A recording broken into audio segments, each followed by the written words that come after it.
Bismillahirrahmanirrahim. Assalamualaikum warahmatullahi wabarakatuh. Sahabat Cari dimanapun berada, pada episode ini adalah bonus ya, bonus konten, bonus video, bonus skrip, bonus tayangan yang kemarin saya sampaikan terkait riset lapangan terhadap nasab Ba'alawi. Dan kita akan membahas dalam tema kita pada episode ini adalah jika Ba'alawi membantah riset ini, apa yang harus mereka lakukan? Apa yang harus mereka buktikan? Ini yang penting. Bukan dengan narasi, bukan dengan komentar sesaat, tapi apa? Nah, sebelum saya lanjutkan, saya mau disclaimer dulu ya. Pada video ini bukan menyebut serangan terhadap personal siapapun, bukan penghakiman ya, bukan sebuah penggiringan opini, bukan sebuah framing ya, tapi adalah sebagai uji akademik yang terbuka terhadap setiap potensi bantahan yang mungkin muncul setelah rilis riset kemarin. Kemarin saya meriset dan merilis bahwasannya 86,5% publik nyata dengan riset di lapangan itu tidak percaya terhadap nasabnya Ba'alawi. Tidak percaya lagi Ba'alawi itu tersambung nasabnya ke Nabi Muhammad SAW. Kemudian disatukan, dipadukan, dan dibandingkan ataupun dikomparasi dengan riset digital, itu menunjukkan hal yang sama. Nah, semua bantahan diakui sah itu secara ilmiah, selama bantahan itu memenuhi standar metodologi yang sama. Ya, masa kita bicara metodologi, dibantahnya dengan adab? Masa kita bisa data, mereka mengakui ulama-ulama terdahulu? Kan nggak relevan. Nah, ada beberapa bagian yang saya sampaikan di sini, ada 5 poin. Yang bagian pertama adalah peta umum strategi bantahan yang selalu muncul terhadap riset ataupun terhadap narasi yang dikeluarkan oleh pendukung pro tesis keimat. Apalagi riset ini saya menampilkan angka dan persentase gitu ya. Nah, berdasarkan pola historis bantahan Ba'alawi baik di media sosial, ceramah, tulisan, artikel, ataupun komentar-komentar publik, bantahannya biasanya jatuh ke 5 klaster utama. Dan ini konsisten, bisa diuji, bisa diteliti ulang kok. Yang pertama, bantahannya moral dan adab. Mereka mengalihkan isu kepada isu adab dan akhlak. Moral. Kemudian bantahannya otoritas ulama. Mengambil otoritas ulama, ulama di dunia, ulama terdahulu, ulama yang sudah menjaga ratusan tahun nasabnya Ba'alawi. Kemudian bantahan statistik. Kemudian bantahan metodologi dan bantahan delegitimasi peneliti. Nah, kita akan bahas satu persatu, lalu kita tutup celahnya di mana. Ya. Yang kedua, bagian kedua, bantahan jenis yang pertama kita bicara ya. Ada 5 poin bantahan yang akan saya sampaikan di sini. Yang pertama adalah ini tidak beradab, meragukan nasabnya Ahlul Bait. Ini katanya. Yang pertama saya sampaikan, justru ini adalah sebuah kesalahan logis. Ini fallacy of misericordiam. Mengundang simpati tapi bukan sebuah argumen. Adab itu tidak bisa menggantikan bukti ataupun uji verifikasi. Riset ini tidak menghina individu kok. Tidak ada disebut nama habaib siapa. Tidak mencaci keturunan kok. Tidak menafikan kemuliaan Ahlul Bait kok. Yang diuji adalah klaimnya. Ba'alawi mengklaim bahwa dirinya adalah cucu Nabi. Di dalam darah mereka mengalir darah suci Rasulullah SAW. Berarti yang kita uji adalah klaimnya. Klaim genealogis secara publik. Bukan martabat manusianya. Ini jangan dibalik-balik, Ibin.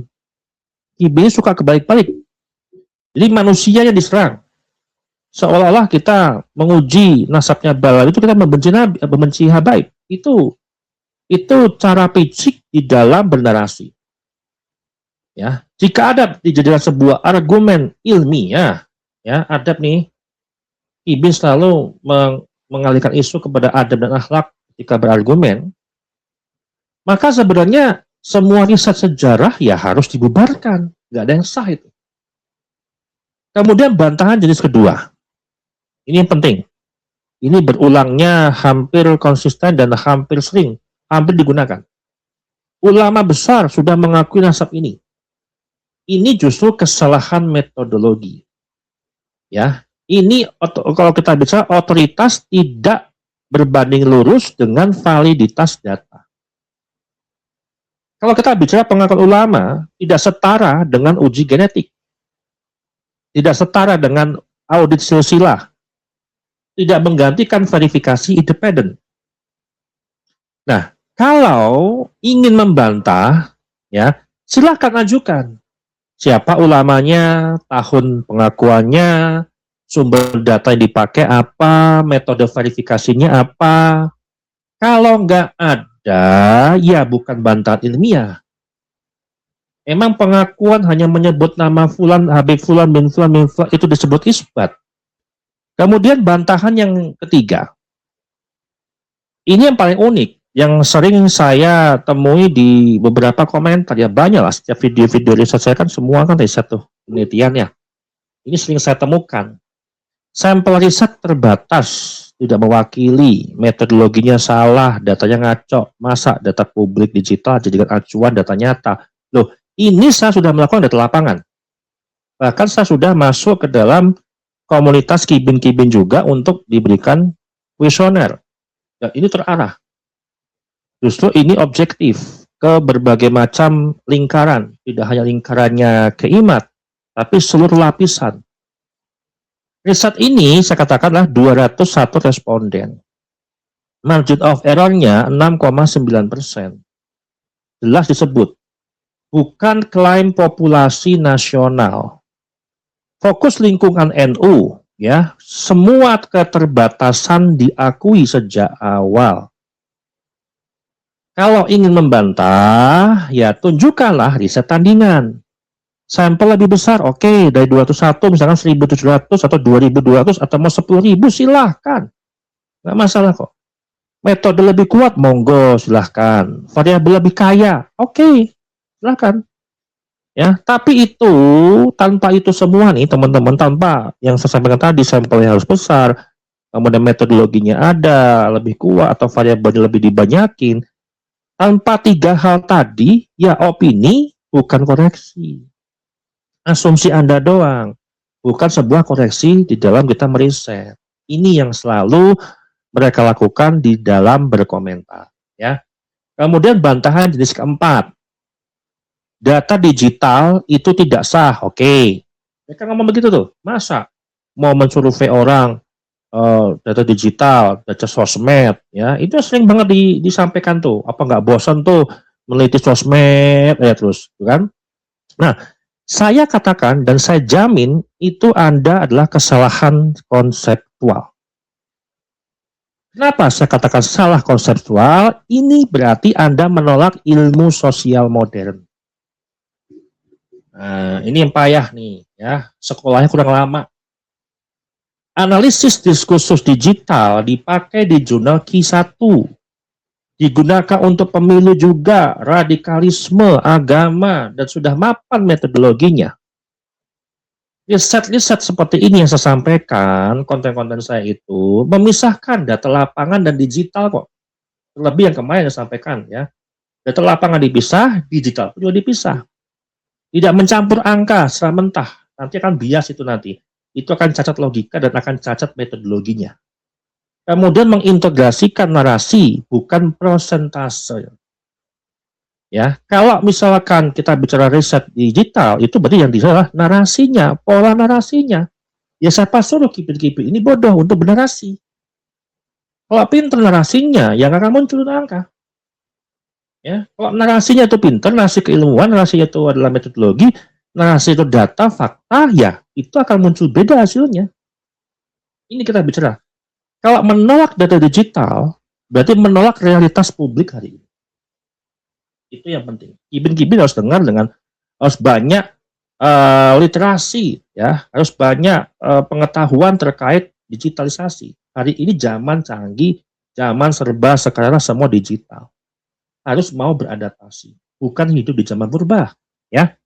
Kemudian bantahan yang kelima, ini yang paling berbahaya teman-teman. Ini paling berbahaya, paling yang paling apa ya? Bukan ya, gak hanya berbahaya aja gitu loh. Ini tuduhan yang tanpa alasan gitu loh. Nih sebutannya gini. Peneliti itu berpengaruh agenda, ada pengaruh agenda asing, ada kepentingan lain, ya, ada kong kali kong dan seterusnya. Yang kemarin sempat kita bahas apa, ya, operator intelijen hitam dan seterusnya. Ini adalah kesalahan etika ilmiah, ya, salah banget tuh kalau misalkan ada yang bikin konten begini cara kerja operator mukimat, wah itu salah tuh kalau misalkan tidak mempunyai data. Menyerang peneliti itu tidak berarti membantah riset. Ya, ini namanya ad hominem. Mereka yang menyebut kita ad hominem, tapi mereka sebenarnya ad hominem. Ilmu itu bekerja pada data, bos, pada metode, pada replikasi. Ya, kalau datanya salah, ya wes salah. Tunjukkan salahnya.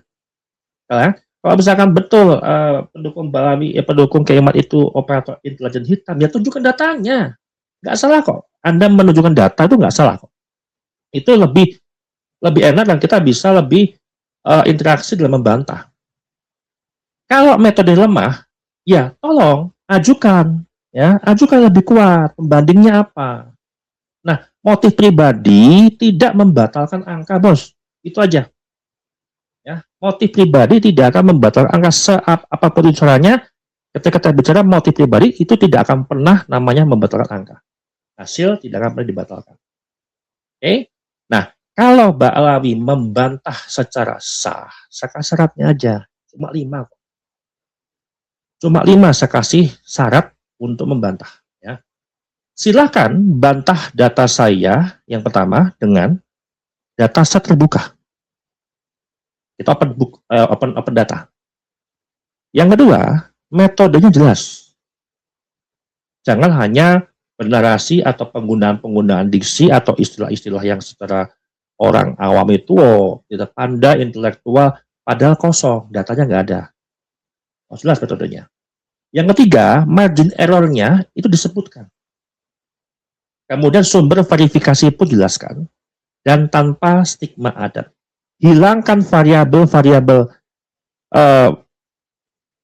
mengalihkan kepada isu adab dan akhlak, hilangkan dulu itu otoritas ulama, dan hilangkan sentimen serangan personal. Itu kalau mau 5.